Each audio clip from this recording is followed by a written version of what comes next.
Hello and welcome back to Sandstone Eco Zoo, where we're slowly closing in on the last few enclosures before the zoo is complete. Our animals are thriving and multiplying, they are well taken care of, and the zoo's mission of sustainability can be seen in the design of enclosures and materials used throughout. Today's challenge? Exhibit animals with some surprise aviaries. Stay tuned. With that, let's hop on into today's build.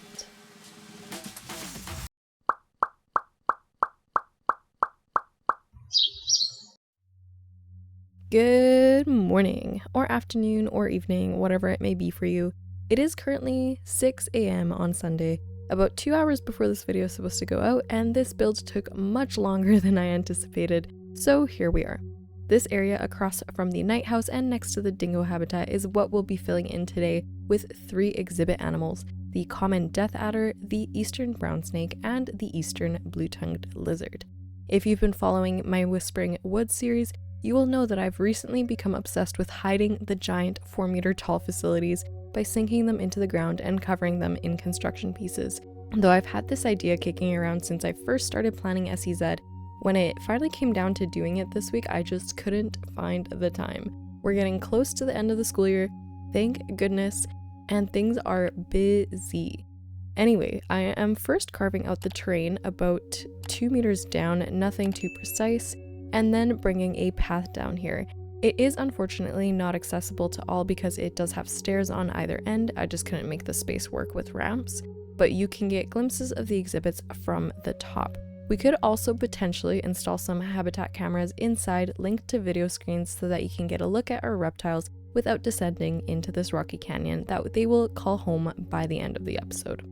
The path, as always, was super finicky, but it did what I wanted it to eventually. I find if you fight with things for long enough, they generally work out, but it's just a matter of how long you want to spend on it.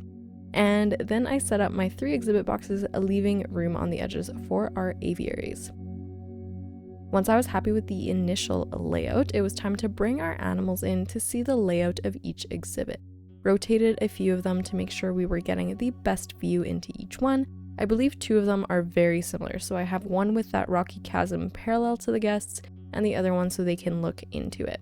Made sure the temperature and humidity were set accordingly. This is commonly missed when first putting exhibit animals in, so make sure to do this step, especially if you're playing franchise or challenge mode. It's a surefire way to attract protesters if you don't. And lastly, I'll add some enrichment items, just turning things on and off to see what looks good and doesn't obstruct the guest view too heavily. On to some aviaries. I once again have to thank that Aussie bloke for providing me with some inspiration pictures and a bunch of information about how these birds might be kept in a zoo. It's largely a wooden structure using the twilight door panels here, with a concrete lip at the bottom to help prevent mice from sneaking in. In this case, I used the plaster panels because they are about half as thick as the concrete, and it just looked nicer. Some very weird shapes here, but we will have a flat roof, so I'm not too concerned about creating strange angles with this one. I outlined the shape with the plaster first, and then slid my wooden panels into place, leaving gaps every so often wherever I wanted my viewing windows to go. For those, I'll be using marquee beams, surprise surprise, and some mesh doubled up over itself to create smaller gaps. Some of these birds are quite small and we wouldn't want them escaping from their aviary. The top I lined with plaster trim all the way around, popped some doors on to make it look functional, and that's basically it for now because I got distracted with rock work, lots of it. The idea for this space is a dry rocky canyon or desert, since these exhibits are all desert themed. I've never been to Australia yet, and I don't know what the desert there looks like, but as someone living in Alberta, I associate dry desert climate with our badlands, which are made up of layers and layers of eroded soil and rock that create these incredible canyons and valleys. So this area likely isn't accurate, but part of my design philosophy is incorporating known elements into otherwise unknown areas. Makes it easier to create something that is somewhat realistic. Lots of faux rocks here mixed with the desert rocks. Congratulations, console players, you now have access to these.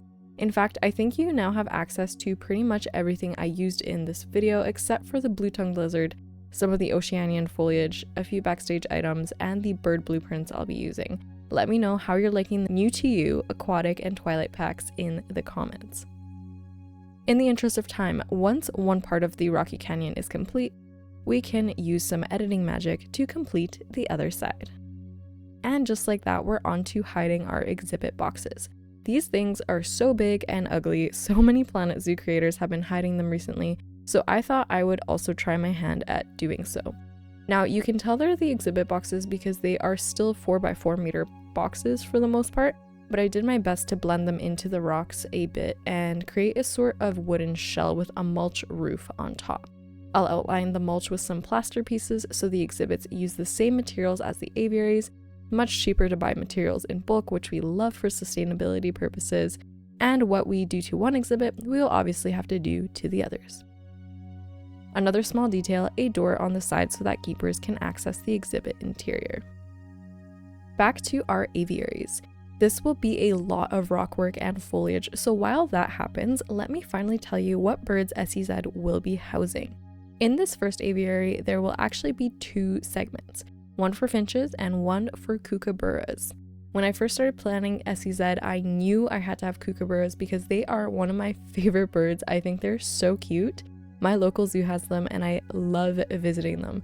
They're usually huddled up together and blinking at you, so adorable. So the laughing kookaburra will be on one side of the aviary, and on the other we will have a mix of zebra finches and Guldian finches. Now, the laugh of the kookaburra is actually a territorial call that warns other birds to stay away. It does sound a bit like a cackle though, which is where the name comes from. Kookaburras are members of the kingfisher family, which I was surprised to find out, but they do not eat fish, feeding mostly on insects and worms, sometimes smaller snakes, frogs, birds, and mammals. They will eat smaller prey whole, but apparently will bash larger prey against the ground or a tree branch to kill it. Nature is very metal. The finches, on the other hand, will be in a mixed aviary. The zebra finch is one of the most common grassland birds in Australia and definitely not at risk. They reach maturity about 70 to 80 days after hatching, making it one of the fastest maturing bird species ever recorded, and they mate for life. They're actually doing quite well in the wild, especially since artificial dams and water tanks were introduced into some areas, as zebra finches, like all finches, need to drink on a regular basis, so zookeepers, take note. Guldian finches, on the other hand, are considered near threatened. Their bright plumage has made them a big target of illegal pet trade, which has unfortunately hurt the wild population. They have a bright green back, yellow belly, and purple breast, with the face appearing black in about 75% of the population, red in the other 25%, and very rarely yellow-faced birds will make an appearance. They are also the only grass finch that nests exclusively in tree hollows or holes in termite mounds. I hope you enjoyed learning some fun facts. Now on to making their house a home. These props from Jaguar X's Aviary Pack are making a return here at SEZ. Plenty of water dishes, birdhouses, platforms for the animals to roost on, and then we can do some terrain paint, pop some kookaburras and finches in. These beautiful prop birds were created by Captain Callum, and then get a mesh roof on that I spent entirely too long fiddling with. For our tiny backstage area, I'll steal a few things from the platypus backstage. One tip for you, since we can't duplicate more than one group at a time, is to duplicate everything you need separately and then move it all together to the new location. This saves you many trips back and forth across your zoo map. Once that has been cluttered up to my liking with my SEZ colored backstage props, I will add some of my usual track lighting. This is just the LED sign base with the conservation solar light on the end, and I can get my flat roof on. Definitely not trying to get a sloped roof on this shape. You've seen me do it once, so no need to do it all over again. The aviary here will be for the tawny frogmouth, a species often mistaken for an owl because of their nocturnal habits and owl-like appearance. It's kind of a 2-tier aviary with a shorter portion near the path and a taller viewing window in the canyon, since frogmouths hunt by pouncing onto their prey from elevated perches. Keepers can access both portions of the habitat thanks to some stairs on the side, and the tawny frogmouths have plenty of space. Probably too much space, so perhaps I will have to move the kookaburras in here and add another bird in their place. If you have ideas, let me know. Between our 2 aviaries, I'm using the same plaster flooring as elsewhere in the zoo to create a plaza, putting down some picnic tables and giving our guests some shade with a pergola. This was so much more work than I had anticipated, but I absolutely love how everything turned out. Let's take a quick peek to see how our animals are getting on. The common death adder, aka the venomous snake with the fastest strike in the world and longest fangs of any Australian venomous snake, seems content. The eastern brown snake, aka the most common cause of snakebite deaths in Australia, seems happy to just look on. And the eastern blue-tongued lizard, aka a lizard with a strong and painful bite that will not let go of the bitten object, is keeping it chill in its exhibit.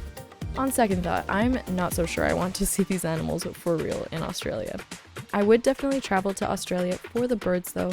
I think these aviaries turned out beautifully, and thank you once again to Captain Callum for these stunning workshop props.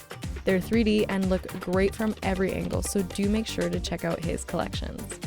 If you liked this episode, even though exhibits aren't super exciting, make sure to like and comment to help me out, and subscribe if you haven't already. And with that, this bird is going back to bed. See you next time. Bye.